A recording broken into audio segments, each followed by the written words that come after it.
Hello everybody and welcome to my channel, Jersey Shore Pondscapes Videos. My name is Chris and on this channel we're going to be talking about everything you can think of when it comes to koi ponds and water gardens and waterfalls and so on and so forth. I'm putting together a whole series of videos on covering just about every topic you can think of when it comes to koi ponds and water gardens. So if it's something you're interested in, please hit the like button, and better yet, hit the subscribe button, and you'll get notifications whenever new videos come out. And I'm going to have a lot of information for you guys. I've been building ponds for over 25 years. So I have a lot I want to share with you guys that help make you successful in your pond experience as well. Okay, so today's video we're going to be talking about designing and planning for a pond. So this is a really important subject, and it's kind of funny because when I put together a whole list of all the videos that I wanted to produce on this channel, planning and designing a pond was first on my list. Second was constructing, right? How to build, how to construct. And then I had filters and UV lights and fish and plants and so on and so forth all the way down the line, right? So it just seemed logical for me to say the first video that I want to do is on planning and designing a pond. However, the more I started thinking about it, I realized it's not really the starting point. Because for me, when I go to somebody's house and they want to build a pond, I need to learn a bunch of information from them, right? As far as what they want to do, what they envision, the type of pond and all that stuff. But when I get home and I need to design this pond and write up an estimate for it, there is so much background information that I need to have up here in order for me to properly design and plan this pond out. For example, right? They want to build a pond 10 by 20. Okay? It's going to be a water garden. They want to have goldfish, maybe a couple little koi, and a bunch of water lilies and water plants and flowers. So, okay, but I can't design it properly without having this background information on how to provide the proper filtration system and everything else around it to make that pond successful for what it needs to be, right? What kind of filter do I need on this? Well, what kind of pump do I need to run that filter? What size UV light am I going to need according to how much water's in the pond as well, right? Maybe some information on the plants. What kind of plants do they want? And what are the requirements for those plants? If a lot of the plants they want are water lilies, how deep do I have to make the pond for them, right? If a lot of the plants are marginal and bog plants, how much shelving space do I have to have around the pond to put these, and how deep are my shelves? Do we have little kids around that maybe we want to have this pond fenced in? What about future plans? Is there going to be a patio next to the pond? Do I need to design a patio into the shape of the pond? Okay, there's a lot of stuff that I need to know up here before I can build the pond, right? What kind of filters are going to go on this pond? How far away from the pond will my filters be? Where am I going to put those filters? Right? How much PVC pipes, how many am I going to need to connect the pond over here to my filters over there? What kind of water flow restrictions am I going to have in my pump from here to there? So I have to know a lot of information about pumps and filters and fish and the plants and everything before I can successfully put together this plan and this estimate for this pond. Okay, so I just want to kind of like stress that to you. To get a ballpark idea in your head as to what you're looking to create, and then do some research, like come on my channel, watch some videos, to learn how we can create that and how to make it successful. Okay? Don't dig a hole, throw a liner in it, fill it with rock, and then go to the store and try to buy a filter for it. It's not going to be set up properly. It's not going to be the ideal situation for you. Okay? Because maybe you'll go to the store and you'll realize, oh man, they have this really nice skimmer. It would have been so good to put a skimmer in my pond, but I can't do it now because I already put all the rock and gravel and filled it up with water. Okay? Have a ballpark idea of what we need to do first, all right? So I want to kind of just run you through a little bit of what I do when I go to somebody's house and they're looking to build a pond, and just the process in which I kind of approach things when I'm designing and building, okay? And you know, going to come up with an estimate. So first and foremost, when I go to a client's house, the first question that I want to ask them is, what are you envisioning, right? What are you thinking about? What do you see, okay? And they'll usually have a pretty good idea. So sometimes maybe they have a friend who has a pond that they've admired and now they want to do something on their own like that. Maybe they saw something on the internet or in a magazine, and they, you know, sometimes have a picture, and they'll show me a picture in a book and say, look, I love this is beautiful, I want to do something like this. Okay, so I have to have an idea of what they're looking at. A koi pond, a water garden, just a waterfall, or, you know, whatever, okay? The second thing I want to ask is where? Where do you want to do this? Do you have a location in mind that you think might be suitable for this? Now, a lot of times they'll show me an area and I'll be in agreement. I'll say, yeah, oh, this is great. This will be really nice here. This will be set, you know, nice background. It's just perfect, okay? Sometimes I look at the areas that they're thinking of and I say, that's not the best idea, you know? Why? Well, maybe it's right up against the foundation of the house and there's big trees next to it. Or maybe it's in the corner of a house and a deck. And I was like, you're not going to see it, you know. There's maybe we're on a big hill. You know, there's a lot of different things. So I need to assess the area, okay. If I put my pond here, where can I put my filter system where it's out of sight, out of mind, okay? Do I have access to electric wherever this filter system needs to go? You know, is it something that we can run a line to? Or is there something that maybe if I run my filters behind a shed, maybe we have electric in the shed I can tap into and get power for the pond? Okay, so a lot of little things like that. Okay, so what are we looking to build, right? What's the vision in your head? Where do we want to build it? Okay, what's the location of this pond? Now, once I see a location, and you know, what's the best location? Well, obviously, now this pond is going to become a major attraction in your yard.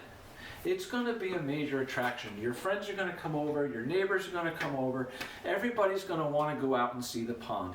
So we typically want to keep that pond in an area close to the house where it's visible from high traffic areas, right? Visible from your kitchen, maybe, you know, from your living room or bedroom, maybe off a patio near a pool. Something where you can see the pond and see the waterfall and enjoy it, okay? If my pond is here, my house is here, and I'm facing my backyard here, I don't know if I want to put it all the way over there, okay? I'm not going to see it unless I go out and go all the way to, to that side of my house. So typically someplace where it's high visibility, where people can come and gather and see it and enjoy it. Now the flip side of that is I have a client who has a pond. They have a large piece of property. It actually backs a big natural waterway. But he's got, I would say, 3-4 acres back behind, maybe more, behind the house down to this natural waterway.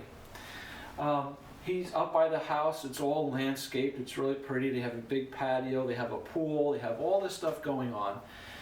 And he has this pond all the way down on the back end of his property. And it's not that big. I mean, it's maybe a 15, 18 foot round kind of pond, a nice little waterfall. And there was a point where we had to rebuild it. I came in to rebuild the pond, and my first question to him was, why do you want it here? Why wouldn't you put a nice, beautiful pond up closer to the house where you can see it out your windows and enjoy it? And his response was, no, I have this big piece of property, and if I don't put something down, all the way down there, I'm never going to go down there. I have no reason to go to that part of my property. So his concept was, if he put this pond in way out there, that'll give him reason to go down to a part of his property that he never goes to. So, I mean, I guess that makes sense, right? So there's different ways you can look at it, things, you can consider. Whatever works for you, okay? But keep in mind that, you're going to want to see your pond. You're going to want to spend time at your pond. And visitors are going to want to go see it. So having it up close somewhere by the house, is a great idea. So, sun or shade? Well, preferably sun. Especially if it's a water garden, because the more sun your plants will get in the pond, the better they'll grow and the more flowers that they'll have, okay?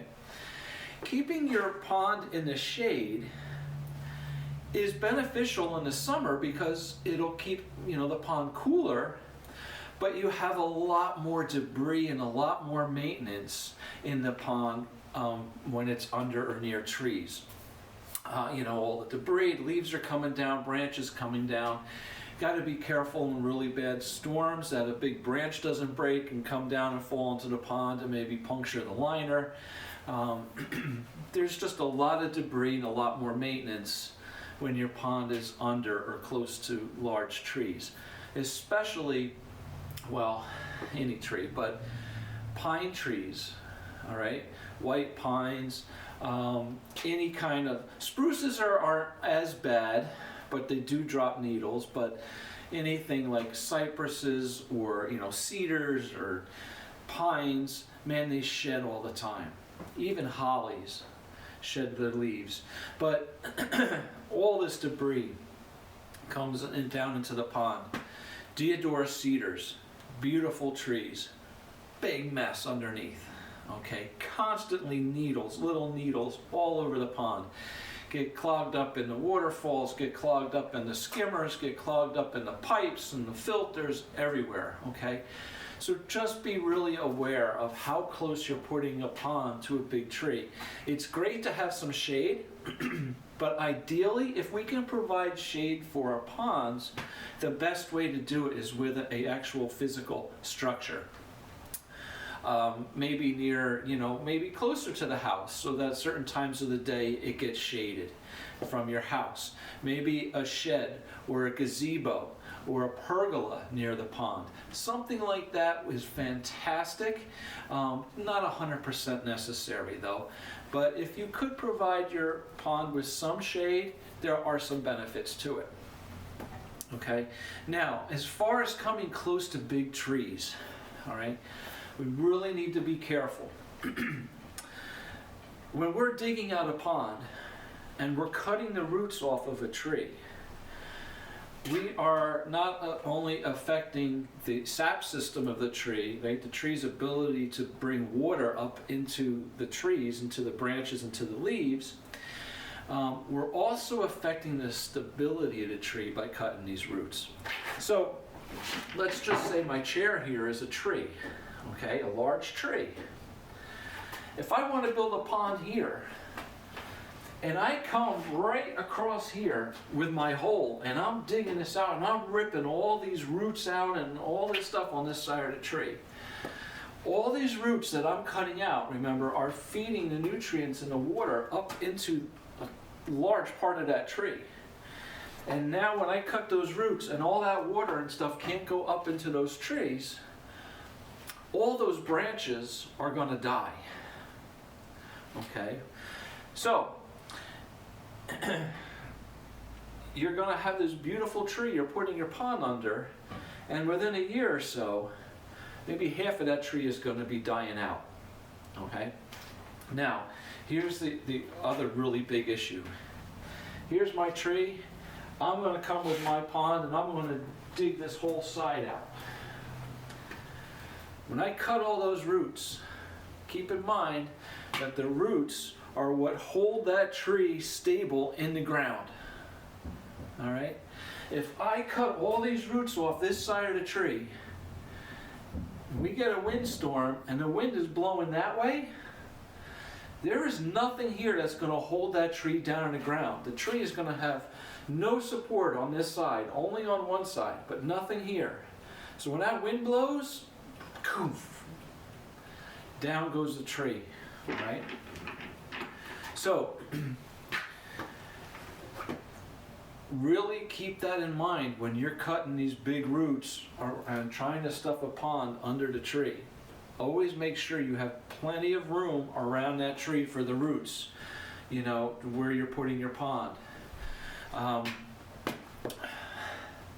You know, you gotta stay 15, 20 feet off of the big trees, ideally, all right?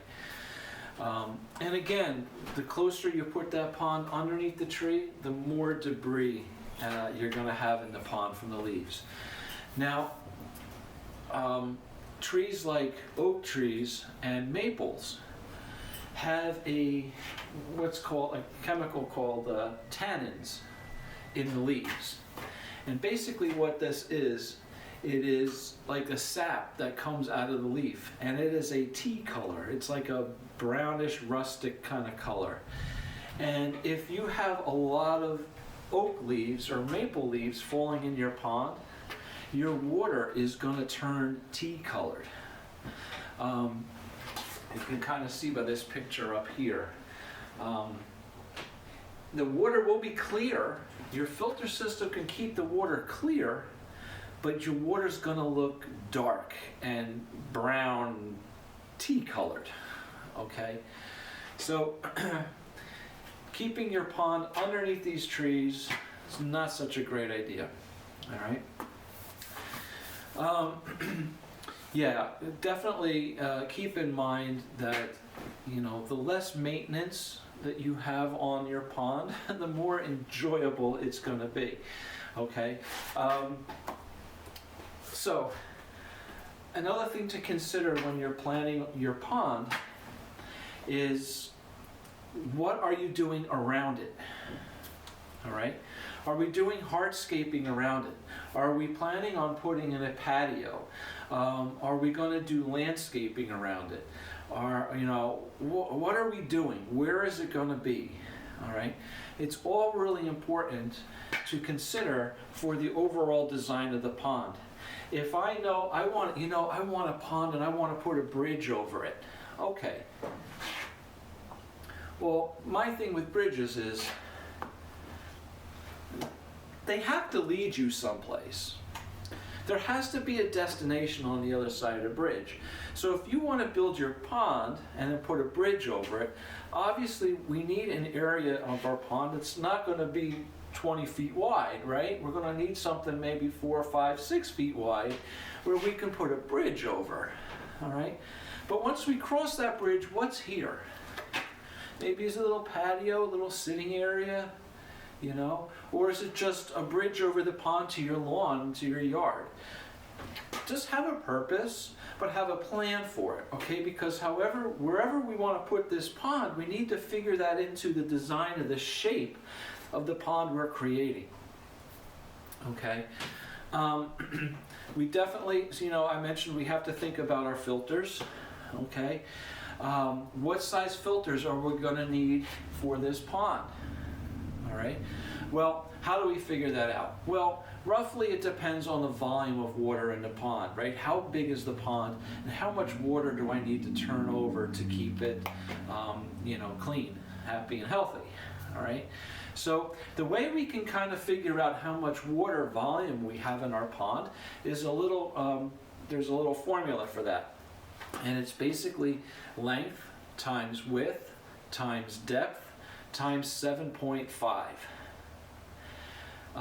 That number is roughly the amount of gallons that your pond can hold. Now, just keep in mind that length times width times depth times 7.5 is set for a perfectly square box with no slope on the side, no slope on the sides, no shelves, just a box, right? Square. But it's our guideline, okay? It's a guideline. Most ponds are not perfectly square boxes, right? They're free-form shape, right? They have shelves in them that, you know, they're sloped down to a bottom, you know, maybe the rock we put in it. A lot of times people put rock in ponds. It takes up volume as well. You know, curves and different shapes, okay? But also consider about, like, for me, I do external filter tanks that are gravity-fed tanks that hold, you know, 100, 200, 300 gallons of water themselves. So I need to figure that in. Typically, on an average shaped, you know, kind of natural shaped pond with some shelves and all that, when I take that formula and I do length times width times depth times 7.5, I come up with my number, I can usually subtract at least 33% of it, at least a third of it out, to compensate for shelves and curves and all that stuff. Sometimes even more, okay? Sometimes even more. But it's going to give you a pretty good idea, all right? So, you know, if you come up with a number for your pond that's, say, you know, 2,000 gallons, what's it in reality? It's probably closer to somewhere 1,500, something in there, 1,600 gallons, okay? I actually have a water meter that I can put on the hose when I'm filling a pond that, you know, will tell me exactly right to the gallon how much water I put into the pond. But it's a crucial thing to know, because you need to know that to figure out what size filter system you're going to need, what size pump you're going to need, what size UV you should have on the pond. Okay, and it all comes into planning, right? I can't give somebody a proposal, an estimate, without knowing the filtration system I'm putting on a particular pond. All right, so again, we need some background information in our heads about all that stuff before we build our pond. What kind of fish are we putting in? Are we doing koi? Are we doing goldfish? Right? Goldfish get this big, koi get this big. We need a minimum of 3 foot deep for a koi pond, minimum. But we can get away with 2 to 3 foot deep for a water garden and some goldfish. Okay, so that's something else, like, you know, we need to think of. All right. Get as much background information as you can, you know, before drawing your pond and starting to dig. All right, really have a plan. Know what you need to build what kind of pumps and filters and everything you're going to need to support it, and know your budget. Okay, what's your budget? Is your budget going to allow for what you want to do? Okay, but do the research first. Don't dig your hole, buy a bunch of rock, fill it with water, and then go to the store and realize that you need to spend how much on pumps and filters? Okay, know what it is. Don't get halfway through your project and realize, you know, I'm in over my head. I can't afford to do this. This is too much money. I can't do it all now, right? Figure all that out before. Another thing you really need to consider about where you're putting your pond is the grade of the land. Okay, are we building this pond on a flat surface, or are we on a hill? Is there an incline? Okay, there's benefits and advantages to each one, right? If it's nice and level, well, it's easy to build it, right? Nice and flat. We just have to figure out how we want to do. Do we want to do a waterfall? Do we want to do a little river? Maybe the dirt that comes up out of the pond we can use in the back for our waterfalls or for a little stream or something, okay? We can use that dirt for landscaping around the pond. But be aware that there's going to be a lot of dirt coming out of a substantial, you know, a nice hole. There's a lot of dirt that we need to figure out what we're going to do with it, okay? So, planning, you know, your grade. If we're building a pond into a slight slope, okay, we can't build it on a slope. We have to build our pond flat, okay? So do we take, if it's a slight slope, maybe we take a middle ground. Okay, if I have a foot of difference from the front of my pond to the height in the back of my pond, maybe what I want to do is come 6 inches down, make that my center, dig into the back 6 inches instead of a foot, and then in the front, some of the dirt that comes out of my pond, I can put in the front to raise my level up 6 inches. So I can compensate for that foot with a middle ground, okay? Maybe I want to build a big waterfall in the back, and that extra foot in the back will give me a little extra height. So maybe I want to come to the lowest point and build in. There's different ways to look at it, okay? But think about all that stuff, because all that adds to the design of the pond. Now, if I got all this dirt, what am I doing with it? Okay? So, I think that kind of wraps things up for you, at least gives you some things to think about. Don't just jump in and start digging a hole. All right, really plan it out. It'll really help you to be more successful later. I did a whole little video on, you know, what does a koi pond cost? All right, a lot of things to think about. All right, like I said, don't start your project and then realize, oh my gosh, this is going to cost me way more than I thought. I can't do this. Well, now you're in the middle of it. All right. Figure it out. If you've got little kids, you know, do you want a fence around the pond? Or the neighbors have kids, maybe it should be fenced. You know, what kind of filters? How about electric? I got to run electric out here. What's that going to cost? Do I have to bring in an electrician to run an electric line out to my pond? All kinds of stuff like that, right? Where to put it, how big to put it, you know. A lot of times I go to clients' house for new ponds and they have all these ideas, which is great. Oh, I want to do this, I wanted this, and blah, blah, blah, blah, blah. And then I give them a quote and they're like, how much? You know? Yeah, you know? Definitely a lot to think about, you know, doing all this. Do your pond once and do it right. One of the biggest things I hear from people is, I should have made it bigger.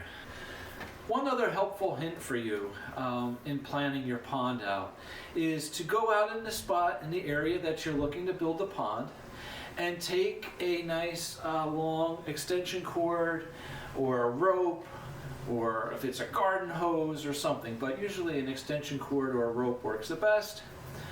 And lay it out on the ground in whatever size and shape you think might fit that area.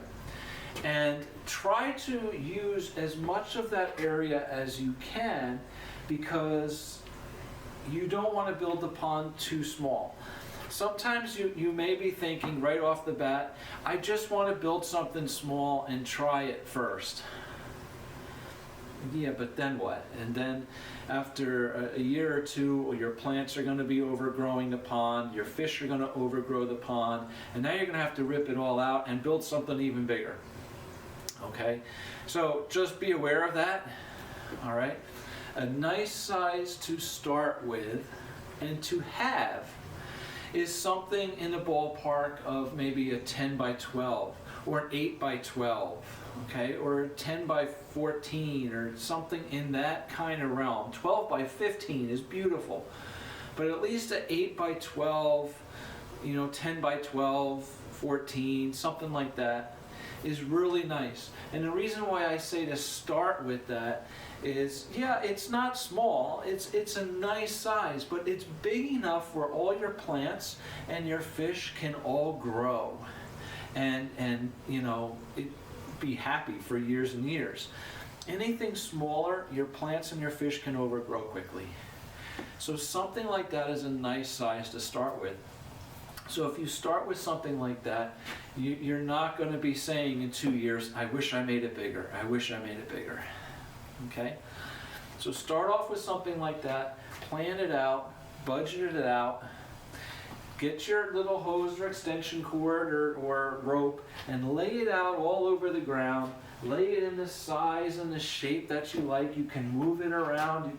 Don't use paint, because once you paint once, it's there.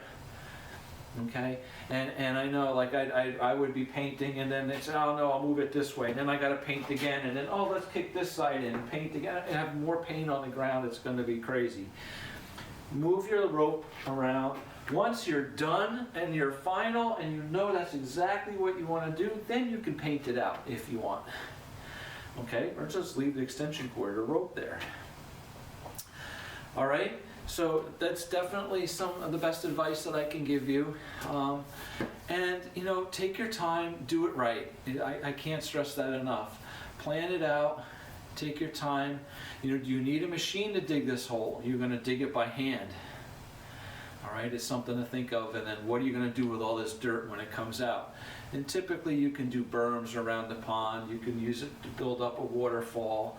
All right, but hey, listen, building a pond is not simple, it's not easy, but it can be very rewarding at the end. It's really an enjoyable thing to have in your backyard. Okay? So do your research, figure out exactly what you want to do and what it's going to cost and how big you can afford to do it and what fits your space, where you're going to put your filters, get your electric out there, and enjoy. All right, so thanks for watching this video. Please hit the like button if it helped you out a little. Please subscribe to my channel if you're interested in koi ponds and you want to learn about a whole bunch of stuff. I really appreciate it. And check out my website, pondscapesandmore.com. I have a ton of pictures of ponds that I've built over the last 25 years. So it might give you a lot of ideas and a lot of inspiration, I hope, for seeing things that you might say, oh, I love that. This is what I want to do. And then you can, get a better plan for making your own pond. All right? Thank you for checking out the video. We'll see you again soon. Bye.